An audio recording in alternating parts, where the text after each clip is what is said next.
Bonsoir et bienvenue sur David, bienvenue sur le plateau de Voyage au bout de la nuit, votre émission quotidienne littéraire. Alors c'est un plaisir de vous retrouver cette nuit encore pour un voyage dans l'univers du fantastique et du merveilleux avec Gaston Leroux et sa poupée sanglante. Alors qu'est-ce que c'est sa poupée sanglante? Eh bien c'est une histoire qui raconte l'histoire attendez que je retrouve le nom, de Bénédicte Masson, qui est un relieur d'art. Ça se passe à Paris, sur l'île Saint-Louis. Et Bénédicte Masson, il est fou amoureux de Christine, qui est une jeune beauté un peu énigmatique, qui vit avec son père et son fiancé. Et ce qui est encore plus énigmatique, c'est qu'elle vit également avec un jeune homme qui répond au doux prénom de Gabriel. Et ce jeune homme, eh bien, il vit planqué dans l'armoire, chez eux. Et ce jeune homme, il a été tué une fois par le père, enterré par le fiancé. Et là, il vient de ressurgir. Alors, c'est un petit peu étonnant. Et puis, alors, pour rajouter encore un peu de bizarre, Christine, elle travaille plus ou moins chez un marquis, le marquis de Coutray, qui offre, on va dire, pour l'instant, quelques mois de répit avant de payer, qui leur a mis une ardoise. En gros, ils ont plein de loyers impayés. Mais comme Christine travaille chez le marquis, pour l'instant, il ferme les yeux. Et ce qui est très, très bizarre, c'est que ce marquis, il est tellement intriguant que c'est comme s'il avait traversé les siècles et qu'il n'était jamais mort. D'ailleurs, c'est ce qu'il dit. Et donc, comme ça l'effraie un petit peu, Christine, elle a demandé au relieur d'art, notre narrateur, donc je vous le rappelle, c'est Bénédicte Masson, elle a demandé à ce relieur d'art de l'aider et de venir avec elle chez le marquis, puisqu'il a une bibliothèque incroyable, et de travailler avec elle sur les bouquins du marquis afin de l'aider et de la soutenir et de la surveiller si il arrivait ou si le marquis était tenté de déraper ou de faire quelconques avances à Christine. Voilà où on en est. Évidemment, si vous avez envie de découvrir ce roman dans son intégralité, je vous invite à le faire parce que c'est un très très joli roman et qui se lit très très bien. D'aller tout simplement sur le site internet de la chaîne, de taper Voyage au bout de la nuit, replay, et vous allez avoir toutes les vidéos possibles et inimaginables. Et moi, je vous conseille évidemment d'aller voir le début de celle-ci pour ne pas perdre une goutte de l'histoire parce que vraiment, encore une fois, ça vaut le coup d'œil. En tout cas, c'est bien de tendre l'oreille. Alors, je vais reprendre là où je me suis arrêtée. Donc, nous sommes en plein chapitre 8, si je ne m'abuse. Et à ce moment-là de l'histoire, le narrateur, qui est fou amoureux donc, de Christine, comme je vous le disais, était bien content de savoir que Gabriel avait été tué. Et comme c'est une toute petite île, et vous savez comment c'est, dans les rues, tout le monde se connaît, il y a toujours des ragots et des rumeurs de quartier. Et la Madame Langlois vient de croiser le narrateur en lui disant « Bon, écoute, je vais te raconter un scoop. Moi, je me suis fait virer parce que je faisais des ménages chez eux. Je me suis fait virer, mais avant de me faire virer, j'ai quand même mené mon enquête. Et j'ai vu par la lucarne que Gabriel était revenu et qu'il était avec Christine et qu'elle lui disait des mots doux et qu'ils s'embrassaient. Alors, tu vois un peu ce qui se passe. » Et là, le narrateur, évidemment, il a son cœur qui vient de faire un bond parce qu'il le croyait mort. Et puis, deuxièmement, ça veut dire que le rival est dans la place. Voilà, donc on va reprendre la lecture exactement à ce moment-là et je vous laisse la découvrir avec moi. C'est parti. Très bon voyage à vous. Eh bien, à ce moment-là, dit Madame Langlois, elle l'a embrassé. Si c'est un parent, fige la voix blanche. Enfin, il n'y a rien d'extraordinaire à cela. Oh, mais elle ne l'embrasse pas comme un parent, vous savez. Et elle a une façon de le regarder. Allons, Madame Langlois, ne soyez pas une mauvaise langue. Mademoiselle Norbert est une honnête fille à la conduite de laquelle on n'a rien à reprocher. Oh, moi, je veux bien. Tout de même, elle ne vous a pas raconté que pendant que vous attendiez chez le marquis, elle soigne si bien le petit parent en question chez elle, un parent que personne ne connaît ni d'Ève ni d'Adam, et elle n'en parlera peut-être même pas cet après-midi. Et ne craignez rien, Madame Langlois. Je m'empresserai aussitôt, en tout cas si elle en parle, de vous en faire part, car je vois que l'on ne peut rien vous cacher. Je crois que vous m'en voulez, Monsieur Masson. Moi? De quoi donc, ma brave femme? Dis-moi, ils sont restés longtemps dans le jardin? Non, même pas une demi-heure. Elle s'est levée la première et elle lui a dit « Rentrons, papa ne va pas tarder à revenir ». Oh, il est docile, elle doit faire des hommes ce qu'elle veut, cette fille-là. Elle s'est penchée, lui a pris le bras. Ils sont rentrés tout doucement en faisant le tour du pavillon sur la droite. Vous savez que la porte du laboratoire de Monsieur Jacques donne sur le côté, dans la petite allée en face du mur. Eh bien, elles sont rentrées par là. J'ai encore attendu, elle est sortie du pavillon au bout d'un quart d'heure environ, et elle est allée s'enfermer tout là-haut dans son atelier. Quelle drôle d'existence ils ont, ces gens-là. Pourquoi? Ce jeune homme est malade. Il a pris pension chez celui qui le soigne. Et s'il est de la famille, je suis tranquille, pour être de la famille, il en est. Là-dessus, pour que je n'ai aucun doute sur l'allusion, Madame Langlois ajoute. Et quand on pense que ça se dit fiancé. Bien du plaisir, monsieur Masson. À propos, vous me donnerez quelques sous pour acheter du brillant belge. Et elle est partie triomphante. Ainsi, Gabriel n'est pas mort. Eh bien, pour Christine, j'aime mieux ça. Il faut donc en conclure que, suivant l'expression de la mère Langlois, ce jeune homme avait été simplement démoli.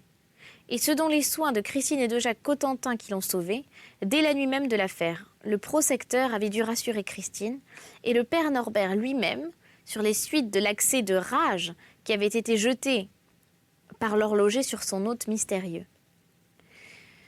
Ce n'est pas un cadavre que dans la nuit du lendemain on avait descendu sous mes yeux, dans une couverture, mais un malade, un démoli auquel on avait dû faire les premiers pansements dans la chambre de Christine, et que l'on avait transporté, dès qu'on l'avait pu, chez le prosecteur, où il était encore. Et moi, je m'étais imaginé des choses, j'avais respiré une odeur. L'esprit va loin sur la mauvaise route. C'est pas la première fois que je m'en aperçois depuis. Henriette Havard et les autres, toutes les autres qui ne sont pas revenues, je suis portée à voir des dames partout, alors que le plus souvent, il n'y a que de la comédie. Ce que je tenais d'apprendre n'éclairait point les ténèbres qui entourent ce singulier personnage de Gabriel, ne me renseignait point sur sa présence dans l'armoire, sur la façon dont il pénètre chez les Norbert, ni sur l'attitude de toute la famille à son égard. Mais au moins, Christine, que j'avais vue si tranquille au lendemain du drame, ne m'apparaît plus comme un monstre inexplicable, comme une poupée sans cœur et sans pitié, comme une froide figure de la beauté que j'adorais quand même, mais à laquelle je ne pouvais songer, dans le moment que je n'étais point sous le joug de son regard, sans une déchirante odeur. Tout cela est très bien, très bien. Seulement Gabriel vit et elle l'aime. Ah, que mes lèvres brûlaient quand je l'ai revu cet après-midi. Comme j'étais près de lui. Eh bien, Gabriel va-t-il mieux? Ça, j'ai failli lui dire. Mais je me suis tue, au bord de l'abîme. Oui, j'ai senti nettement que ce mot-là, Gabriel, je n'avais pas le droit de le prononcer, c'est son secret. Le secret de son cœur, comme on dit dans les romans. Et c'est son roman, et moi, je suis hors de son roman. Je suis hors de son cœur, je suis seulement près d'elle, et si je veux rester près d'elle, tâchons d'oublier Gabriel. Elle est toute joie. Elle est toute joie, ainsi s'explique le rayonnement de ces derniers jours. Gabriel va mieux, Gabriel sort à son bras dans le jardin. Tâchons d'oublier Gabriel, hélas, je ne pense qu'à lui. Heureusement que le drame d'ici me reprend avec une certaine brutalité. Nous nous trouvions, Christine et moi, dans la petite pièce que l'on a mise à notre disposition au fond de la bibliothèque, quand nous vîmes arriver la marquise dans une agitation qui faisait pitié. Sing Sing accourait derrière elle. Elle murmura comme si le souffle allait lui manquer. « Chassez cette petite bête immonde. Je sacherai Sing Sing qui ne protesta pas. »« Que vous a-t-il fait, madame ?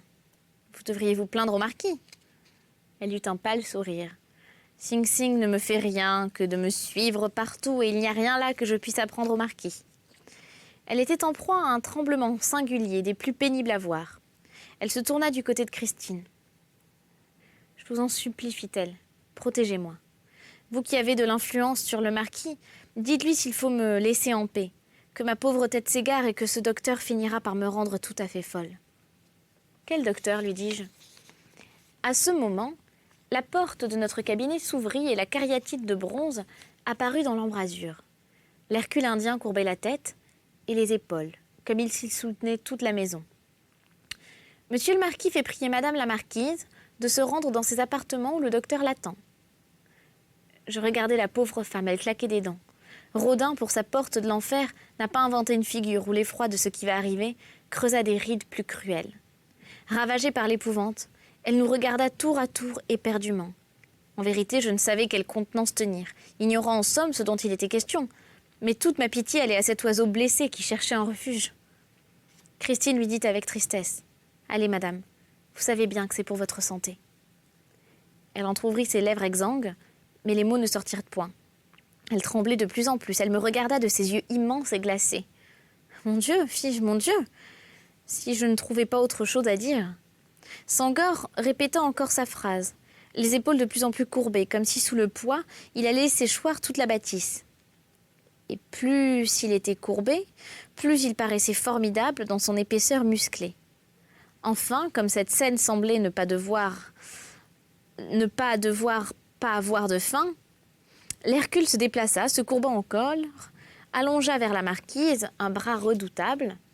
Celle-ci fut debout en une seconde, statuette de l'horreur, devant cette statue de la force, et ils disparurent tous deux, tandis que l'on entendait rire Sing Sing derrière les portes refermées. Ce que je venais de voir m'avait brisé. Certainement, si je n'avais vu Christine si calme, je serais intervenue. Comme je la regardais et qu'elle ne disait rien. Mais enfin, vous savez ce qu'on va lui faire? Pourquoi cette épouvante? Quel est ce docteur dont la seule évocation semble épuiser sa vie? Sans ce docteur-là, elle serait déjà morte, répondit Christine. Vous la verrez dans 8 jours et elle ne sera plus reconnaissable. Aujourd'hui, ce n'est plus qu'une ombre. Elle est sans force, sans couleur. Vous serez stupéfait de la voir agir à nouveau avec tous les gestes de la vie et toutes les grâces de la jeunesse. Qui donc est cet homme qui accomplit un pareil miracle? C'est un médecin hindou qui a une grande réputation en Angleterre et qui vient souvent à Paris, où il a aussi son cabinet, avenue d'Iéna. Il est bien connu. Vous avez dû entendre parler de lui, le docteur Saïb Khan. Oui, je crois, oui. N'a-t-on pas publié dernièrement son portrait dans le Royal Magazine? Parfaitement, c'est lui. Qu'est-ce qu'il lui ordonne? La chose la plus naturelle du monde, des sérums, des jus de viande. Et pour que la marquise prenne un peu de viande, on a besoin de le faire venir le docteur Saïb Khan, qu'elle a en si profonde horreur. Vous m'avouerez, Christine, que tout cela est de plus en plus incompréhensible. Pourquoi donc? Si vous la voyez dans cet état, c'est qu'elle se refuse à prendre quoi que ce soit, avec une obstination qu'on ne retrouve que chez les grévistes de la faim. Or, Saïb Khan est le seul qui puisse la faire manger. Ah bon, comment? Eh bien, il l'hypnotise. Vous connaissez son système, on en a assez parlé. Agir sur l'esprit pour guérir la matière. Ce n'est pas une nouveauté, mais l'Inde possède depuis des siècles une thérapeutique de l'esprit auprès de laquelle la science de nos charcots modernes est un balbutiement d'enfants nouveau-nés. Évidemment, quand Saïb Khan a affaire à une cliente difficile comme la marquise, une cliente qui se refuse, il doit agir avec une brutalité psychique, dont je n'ai même pas une idée, et qui, à l'avance, anéantit la pauvre femme.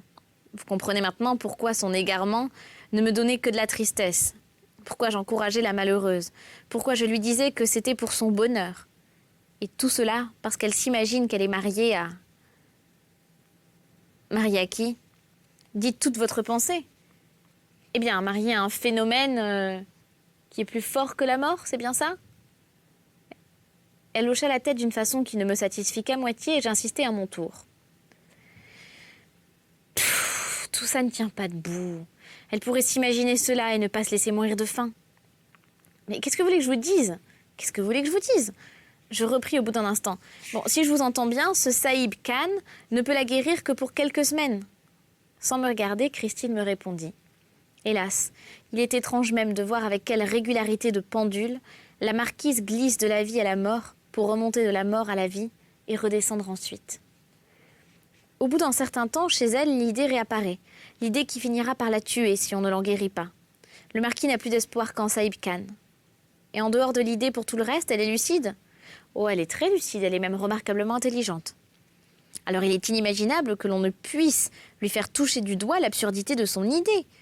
Je dis bien toucher du doigt, car enfin, pour tous ces coups de trait, depuis Louis-Jean-Marie Chrysostome jusqu'à Georges-Marie Vincent, on a bien dressé des actes de naissance et de décès, des actes authentiques. Pas pour tous, et c'est bien là ce qui fait le malheur du marquis. Il y a 2 coups de trait qui sont morts assez mystérieusement à l'étranger. Vous savez qu'ils étaient grands coureurs d'aventure, certains sont nés à l'étranger, et il est exact que certains papiers ne sont pas d'une authenticité absolue. Mais vous savez qu'aux 2 siècles passés, c'était la chose courante, même en France. Et que les naissances, les mariages, les morts étaient prouvés, surtout dans les grandes familles, moins par les documents que l'on négligeait d'établir, ou que les révolutions avaient pu faire disparaître, que par le témoignage des contemporains. La marquise est au courant de cette particularité. On n'a pas pu lui prouver la mort des coups de trait ni leur naissance d'une façon formelle à ses yeux, car J'ai toutes ses confidences. Et le marquis, d'autre part, a mis à ma disposition tous les documents dont il disposait. Voilà où nous en sommes. C'est inimaginable. Mais enfin, si elle était saine d'esprit, comment la première idée d'une chose pareille lui est-elle venue? La première idée, la première idée, mon Dieu. Mon cher monsieur Bénédicte Masson, je ne pourrais pas vous dire, j'en sais rien, moi. Il y avait de l'hésitation dans sa réponse. Sans doute avais-je fait, sans le savoir, allusion à cette autre chose dont elle ne m'avait encore rien dit et qui était du nombre de ces grandes misères dont le marquis ne faisait point part à tout le monde et dont, au surplus, il paraissait fort bien se consoler. Pendant toute la fin de cette conversation, Christine avait eu la tête penchée sur un ouvrage de ciselure assez délicat et semblait très absorbée par le trait de son stylet qui creusait avec une aisance singulière dans la plaque toute préparée. Je me penchai au-dessus d'elle pour voir. « C'est pour vous que je travaille, fit-elle, de sa voix harmonieuse et calme. Vous incrusterez cette plaque dans votre reliure des dialogues socratiques. » Alors, je reconnus certains profils apolloniens, l'œil fendu en amande, le dessin de la bouche, l'ovale parfait du type qui avait peut-être été celui d'Alcibiade ou de quelque autre disciple se promenant sous les ombrages du dieu Académos, mais qui ressemblait comme 2 gouttes d'eau à Gabriel. Chapitre 9. Dorga. 8 juin. Christine avait encore raison. J'ai revu la marquise. Elle est méconnaissable. Méconnaissable. 3 jours ont suffi pour cette transformation. Maintenant, c'est bien une personne vivante. En tout cas, elle semble reprendre goût à la vie. Elle sort, ou on la sort, en voiture découverte, une voiture attelée. Elle adore, paraît-il, les chevaux. Elle revient du bois, les joues fleuries. Son regard, cependant, est toujours triste, inquiet. Mais le sang circule à nouveau dans ses veines. L'esprit est toujours malade, mais le corps va mieux. Elle sort avec sa dame de compagnie anglaise. Sangor conduit. Il est accolé de lui Sing Sing. Elle ne reçoit jamais de visite. Christine me dit que c'est elle qui ne veut recevoir personne. Elle refuse d'aller dans le monde et le monde n'insiste pas. Le bruit a commencé à se répandre que la pauvre jeune femme n'avait pas une cervelle très solide. Ses silences, ses bizarreries, son air de plus en plus lointain ont détaché d'elle peu à peu toute la société du marquis. Dans les premiers mois de son retour en France, le marquis a donné quelques fêtes dans son hôtel et puis tout ce mouvement qui ressuscitait le quai de Béthune a cessé assez brusquement.